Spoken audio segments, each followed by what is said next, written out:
दोस्तों, आज हम जानेंगे भारत की प्रथम महिला शिक्षिका, भारत के प्रथम महिला शिक्षिका, क्रांतिकारी शिक्षिका, नारी मुक्ति आंदोलन की शुरुआत करने वाली शिक्षिका, नारियों के प्रति शिक्षा का दीप जलाने वाली शिक्षिका के बारे में आज हम लोग बढ़िया से जानेंगे। उनका जन्म, उनके पति का नाम, उनके समाज में सामाजिक कार्य, सभी बिंदुओं पर हम बात करेंगे। देश की प्रथम महिला शिक्षिका व नारी मुक्ति आंदोलन की पहली नेता, एक ऐसी महिला जिन्होंने 19वीं सदी में छुआछूत, सती प्रथा, बाल विवाह तथा विधवा विवाह निषेध जैसी कृतियों के विरुद्ध अपने पति राष्ट्रपिता ज्योतिबा फुले के साथ मिलकर काम किया।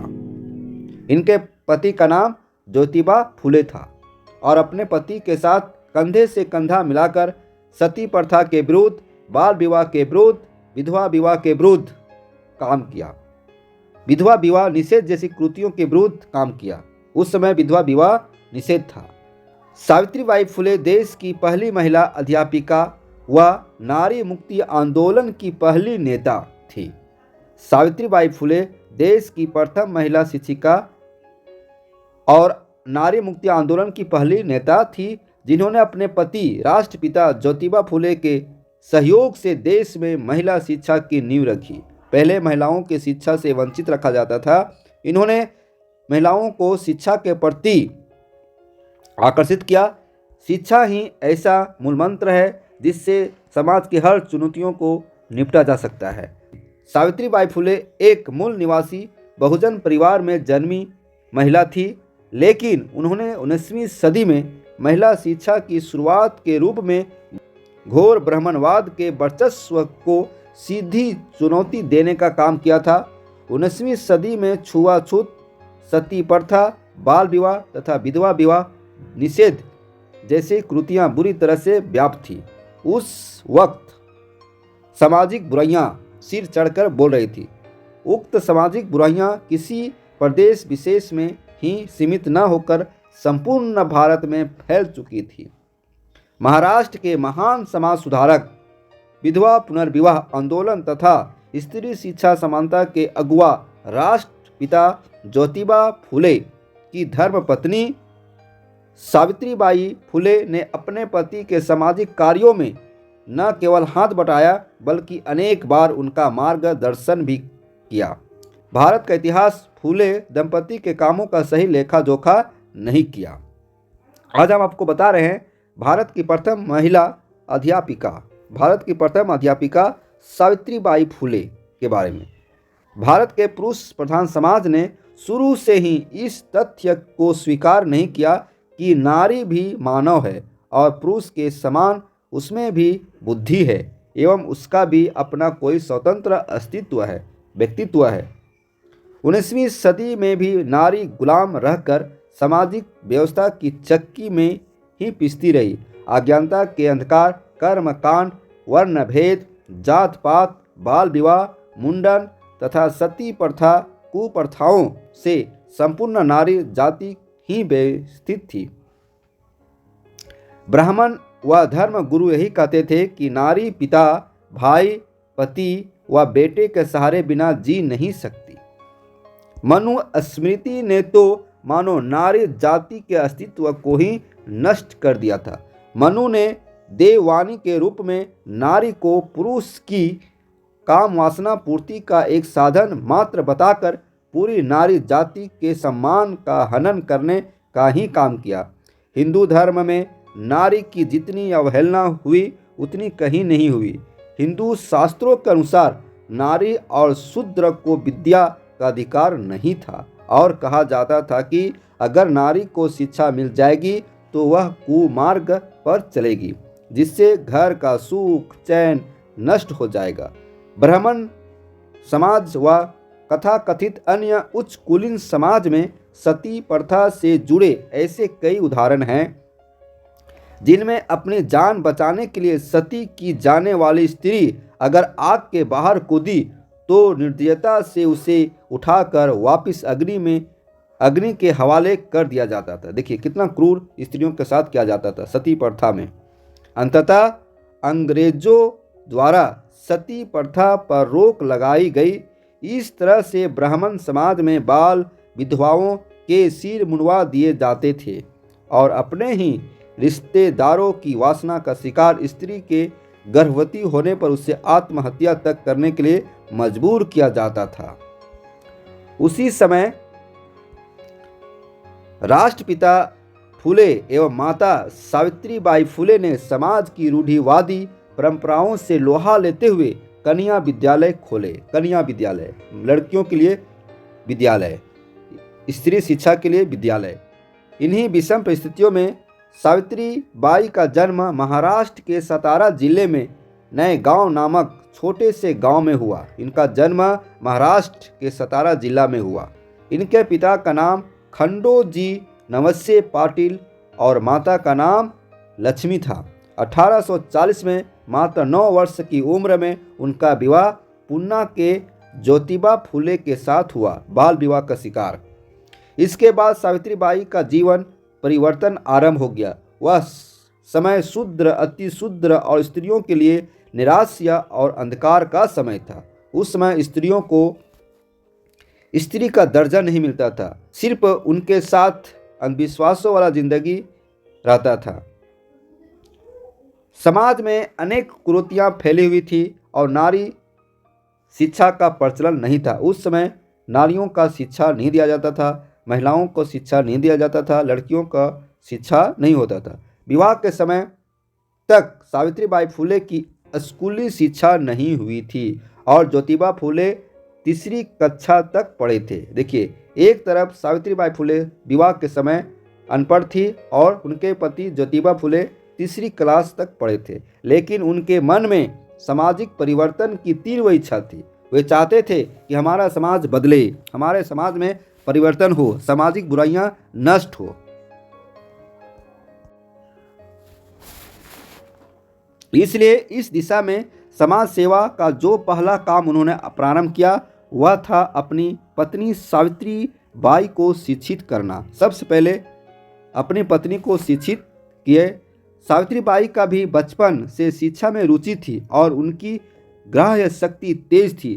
भारत में नारी शिक्षा के लिए किए गए पहले प्रयास के रूप में राष्ट्रपिता फूले ने अपने खेत में आम के वृक्ष के नीचे विद्यालय शुरू किया। यह स्त्री शिक्षा की सबसे पहली प्रयोगशाला थी। सबसे पहले स्त्री शिक्षा के लिए ज्योतिबाबाई फूले ने अपने आम के वृक्ष के नीचे विद्यालय खोला और वहां से पढ़ाना शुरू किया। स्त्रियों की पढ़ाई शुरू हुई। यह स्त्री शिक्षा की सबसे पहली प्रयोगशाला भी थी, जिसमें सगुना बाई क्षीरसागर व सावित्रीबाई विद्यार्थी थे। 2 विद्यार्थी थे। उन्होंने खेत की मिट्टी में टहनियों की कलम बनाकर शिक्षा लेना प्रारंभ किया। सावित्रीबाई ने देश की पहली भारतीय स्त्री अध्यापिका बनने का ऐतिहासिक गौरव हासिल किया। देश की प्रथम, भारत की प्रथम अध्यापिका बनने का गौरव उन्हें प्राप्त हुआ, मतलब वो टीचिंग किए। सावित्री ज्योतिबा दंपति ने 1 जनवरी सन 1848 को पूना के बुधवारा पेट में पहला बालिका विद्यालय खोला। यह स्कूल एक मराठी सज्जन भिंडे के घर में खोला गया था। सावित्रीबाई फूले इस स्कूल का प्रधानाध्यापिका बनी। धर्म पंडितों ने उन्हें अश्लील गालियां दी जब वे पढ़ाने जाती थी। शिक्षिका बनकर वह पढ़ाने के लिए जाती थी स्कूल, तो उन्हें धर्म पंडितों ने अश्लील गालियां दी, धर्म डुबाने वाली कहा तथा कई लांछन लगाए। यहाँ तक कि उन पर पत्थर एवं गोबर तक फेंका गया, लेकिन वे विचलित नहीं हुई। भारत में ज्योतिबा तथा सावित्रीबाई ने शूद्र, अति शूद्र को कहा जाता है मूल निवासी बहुजन एवं स्त्री शिक्षा का आरंभ करके नए युग की नींव रखी। इसी वर्ष उस्मान शेख के बाड़े में प्रौढ़ शिक्षा के लिए एक दूसरा स्कूल खोला गया। दोनों संस्थाएं अच्छी चल निकली। प्रौढ़ शिक्षा, बुजुर्गों का शिक्षा। दबी पिछड़ी जातियों के बच्चे, विशेष रूप से लड़कियां बड़ी संख्या में इन पाठशालाओं में आने लगी। इससे उत्साहित होकर देख ज्योतिबा दंपति ने अगले 4 वर्षों में ही 18 स्कूल विभिन्न स्थानों में खोल दिए। मात्र 4 सालों में 18 स्कूल खोल दिए। लड़कियों की शिक्षा के लिए। एकदम लड़कियों की शिक्षा के प्रति गंभीर होकर दंपति ने शिक्षा के प्रति काम करना शुरू कर दिया। सावित्रीबाई और ज्योतिबा दंपति ने जब अपना ध्यान बाल विवाह और बाल हत्या पर केंद्रित किया, उन्होंने विधवा विवाह की परंपरा प्रारंभ की और 29 जून 1853 में बाल हत्या प्रतिबंध गृह की स्थापना की। इसमें विधवाएं अपने बच्चों को जन्म दे सकती थी और यदि शिशु को अपने साथ न रख सके तो उन्हें यहीं छोड़कर भी जा सकती थी। इस अनाथालय की संपूर्ण व्यवस्था सावित्रीबाई फुले संभालती थी और बच्चों का पालन पोषण माँ की तरह करती थी। ज्योतिबा दंपति संतानहीन थे, इनके अपने संतान नहीं थे। उन्होंने 1874 में काशीबाई नामक एक विधवा ब्राह्मणी के नाजायज बच्चे को गोद लिया।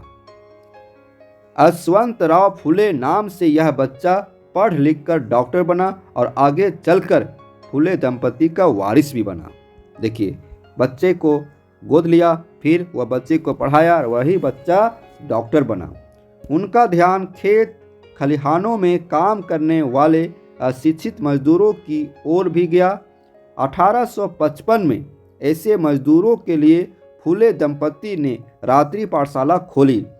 उस समय यह पृष्ठ जातियों के लोग सार्वजनिक कुएं से पानी नहीं भर सकते थे। ऐसा था, जो निचले जाति के लोग थे वे सार्वजनिक कुएं से पानी नहीं भर सकते थे। 1867 में अतः उनके लिए फुले दंपति ने अपने घर का कुआं खोल दिया, आओ और हमारे कुआं से पानी ले जाओ।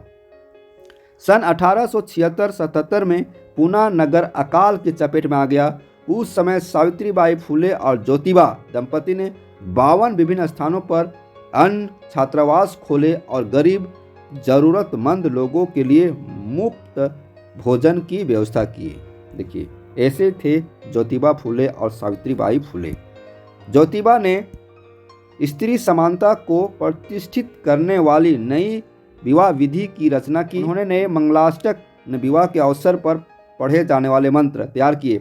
वे चाहते थे कि विवाह विधि में पुरुष प्रधान संस्कृति के समर्थक और स्त्री की गुलामगिरी सिद्ध करने वाले जितने भी मंत्र हैं वे सारे निकाल दिया जाए। उनके स्थान पर ऐसे मंत्र हो जिन्हें वर वधू आसानी से समझ सके। आगे आइए, ज्योतिबा के मंगलाष्टकों में वधू वर से कहती, स्वतंत्रता का अनुभव हम स्त्रियों को है ही नहीं। इस बात की आज शपथ लो कि स्त्री को उसका अधिकार दोगे और उसे अपनी स्वतंत्रता का अनुभव करने दोगे। यह आकांक्षा सिर्फ वधू की ही नहीं, गुलामी से मुक्ति चाहने वाले हर स्त्री की थी। एक और एक मिलकर 11 होते हैं। ज्योतिबा फुले और सावित्रीबाई फुले ने हर स्तर पर कंधे से कंधा मिलाकर काम किया। कुरीतियों, अंधश्रद्धा और पारंपरिक अनीतिपूर्ण रूढ़ियों को ध्वस्त कर गरीबों शोषितों के हक में खड़े हुए। 1840 से 1890 तक 50 वर्षों तक ज्योतिबा और सावित्रीबाई ने एक प्राण होकर समाज सुधार के अनेक कामों को पूरा किया। 20 नवंबर 1890 को ज्योतिबा फुले के परिनिर्वाण के बाद सावित्रीबाई फुले ने मजबूती के साथ इस आंदोलन की जिम्मेदारी संभाली और शाश्वत महाराष्ट्र के सत्य शोधक समाज के अधिवेशन में एक ऐसा भाषण दिया जिसने दबे पिछड़े लोगों में आत्मसम्मान की भावना भर दी।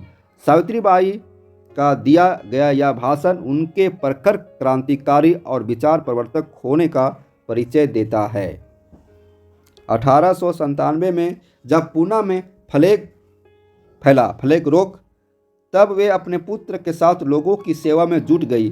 सावित्रीबाई की आयु उस समय 66 वर्ष की हो गई थी, फिर भी वे निरंतर श्रम काम करते हुए तन मन से लोगों की सेवा में लगी रही। इस कठिन परिश्रम के समय भी फ्लेग धड़ दबोचा और 10 मार्च 1897 में उनका परिनिर्वाण हो गया।